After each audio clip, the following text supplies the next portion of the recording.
China's economic and political footprint in Latin America has expanded dramatically over the past 2 decades, transforming the region into one of Beijing's most important theaters of influence outside Asia. What began as a surge in commodity trade after China's entry into the World Trade Organization in 2001 has now evolved into a comprehensive strategy that combines infrastructure, finance, technology, culture, and security cooperation. Latin America, once firmly in Washington's sphere of influence, is now increasingly bound to China by ties of trade and investment, even as the United States struggles to offer a convincing alternative. The numbers alone tell much of the story.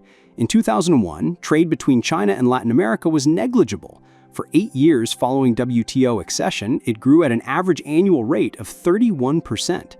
By 2023, China's trade with South America reached $304 billion, surpassing the United States' $280 billion, which had actually declined by a quarter over the same period. Last year, overall trade between China and the wider Latin American and Caribbean region hit $518 billion, and projections suggest it could exceed $700 billion by 2035. Only Colombia and Ecuador still trade more with the United States than with China, but even in these cases, Beijing is narrowing the gap. Brazil, Chile, and Peru now count China as their largest trading partner, while Argentina, Mexico, and others rely heavily on Chinese markets to absorb their exports. Much of this commerce is driven by China's insatiable appetite for raw materials.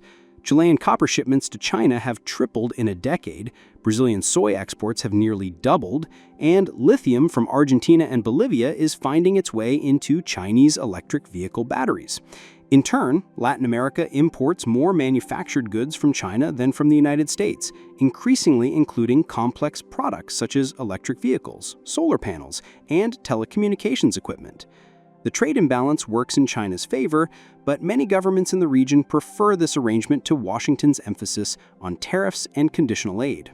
Investment has followed trade. Since 2000, Chinese firms, often state-owned, have poured more than $168 billion into South America, especially into Brazil, but also into Argentina, Peru, Chile, and beyond. While the early years were marked by massive government-backed loans, particularly to Venezuela, Brazil, Ecuador, and Argentina, some $111 billion since 2005, more recent years have seen a shift. Lending by Chinese state banks has dried up, but private and semi-private firms have taken the lead, targeting strategic sectors such as green energy, critical minerals, electric vehicles, telecommunications, and digital infrastructure. The construction of mega-projects like the $3.5 billion Chancay port in Peru, built by China's COSCO Shipping, is emblematic of this new phase, projects designed not only to improve local economies, but to integrate Latin America more tightly into China's global logistics and supply chains. Once completed, Chancay will cut shipping times between South America and China from 35 days to 23 days, turning a sleepy fishing town into a nerve center of Pacific trade. For Beijing, such projects are not only commercial, but strategic, offering potential leverage over maritime choke points and raising concerns in Washington about dual-use facilities that could one day host Chinese naval vessels. Argentina illustrates both the opportunities and risks of deepening ties with China. Faced with a chronic shortage of dollars, Buenos Aires has long relied on a $5 billion currency swap with Beijing to bolster its reserves. Under Javier Milei, a self-declared admirer of Donald Trump, Argentina nonetheless renewed its swap line, underscoring how economic necessity trumps ideology. Argentina also allows trade settlements in Chinese yuan alongside Brazil and Bolivia, embedding Beijing's financial instruments into regional markets. At the same time, Argentina hosts a Chinese space tracking station in Patagonia, operated by an arm of the People's Liberation Army, which U.S. officials view as a strategic threat. These dual realities, financial lifelines, and potential sovereignty risks encapsulate the trade-offs faced by Latin American countries in their embrace of China. Brazil remains the centerpiece of China's Latin America strategy. As South America's largest economy and agricultural powerhouse, it has received the lion's share of investment, particularly in soy, beef and iron ore exports, as well as in renewable energy and 5G telecommunications. President Luiz Inácio Lula da Silva has pursued close ties with Beijing, even as he insists Brazil will not choose sides between Washington and Beijing. Brazil's government sees China not just as a market, but as a partner in industrial modernization, including electric vehicle production and digital technology. Public opinion polling shows nearly 70% of Brazilians view China's popularity as growing, and many believe Beijing respects Brazil more than the United States does. Peru, meanwhile, has become a symbol of how infrastructure investment can transform geopolitics. The Chancay port, inaugurated with the personal presence of Xi Jinping, is not just a bilateral project, but a regional hub, expected to channel goods from Chile, Ecuador, Colombia, and even Brazil to Asia. Peruvian leaders tout the economic benefits, while U.S. officials warn of military risks. The episode underscores a broader dynamic. China presents its projects as win-win cooperation, while Washington raises alarms about security implications.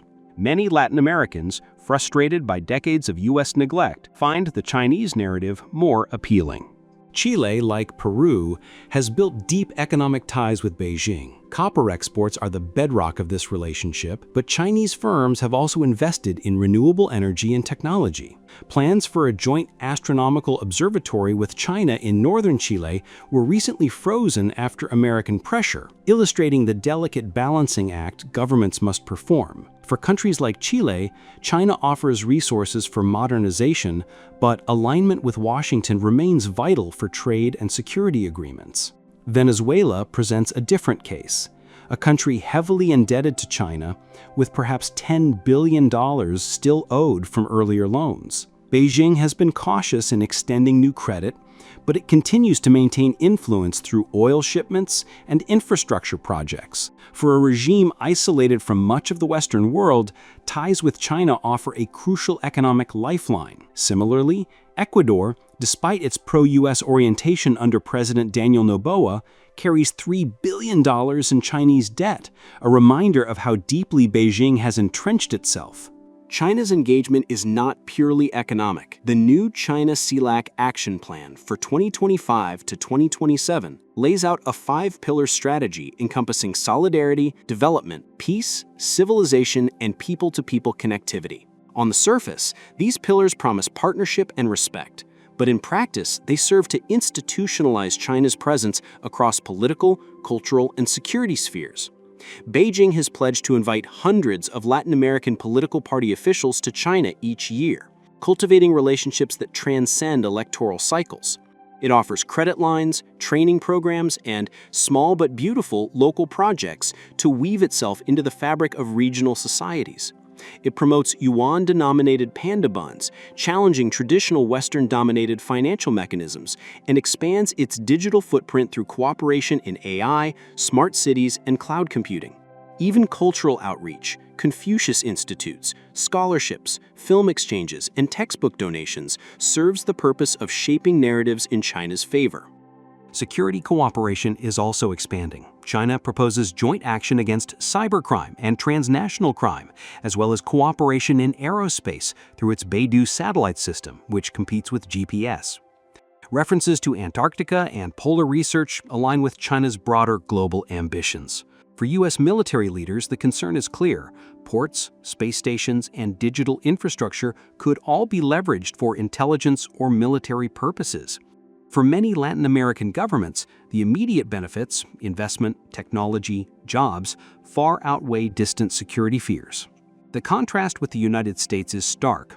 Washington's focus has long been on migration and drug trafficking, while its economic engagement has stagnated. U.S. aid has declined, and tariffs dominate policy discussions. Deportations and threats overshadow cooperation. Even pro-U.S. leaders admit they cannot afford to ignore China.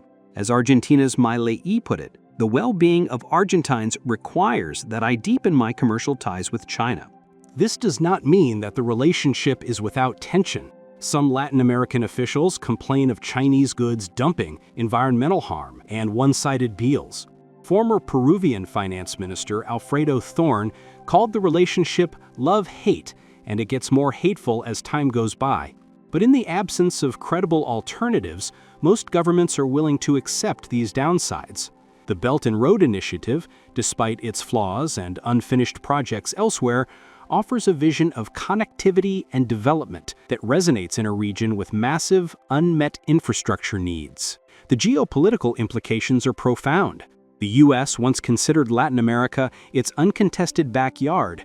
Today it must contend with a rising China that offers not only trade and investment, but also cultural and political engagement.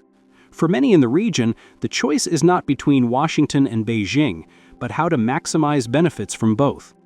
Yet as Donald Trump returns to the White House, promising tariffs of up to 60% on Chinese goods, the pressure to choose may intensify. Latin American governments know they are vulnerable, especially those with U.S. trade agreements. They will seek to avoid being caught in the crossfire of a U.S.-China trade war, but their room for maneuver may shrink. Ultimately, China's advance in Latin America reflects both Beijing's ambition and Washington's neglect. Xi Jinping has visited the region frequently, cultivated ties across ideological lines, and offered concrete infrastructure projects. U.S. presidents, by contrast, have rarely prioritized Latin America beyond security concerns. The result is a steady reconfiguration of the hemisphere, with China now embedded as a central actor in its economic and political life. Whether Latin America can find a coherent regional strategy that balances these powers remains uncertain, but what is clear is that the era of unquestioned U.S. dominance is over.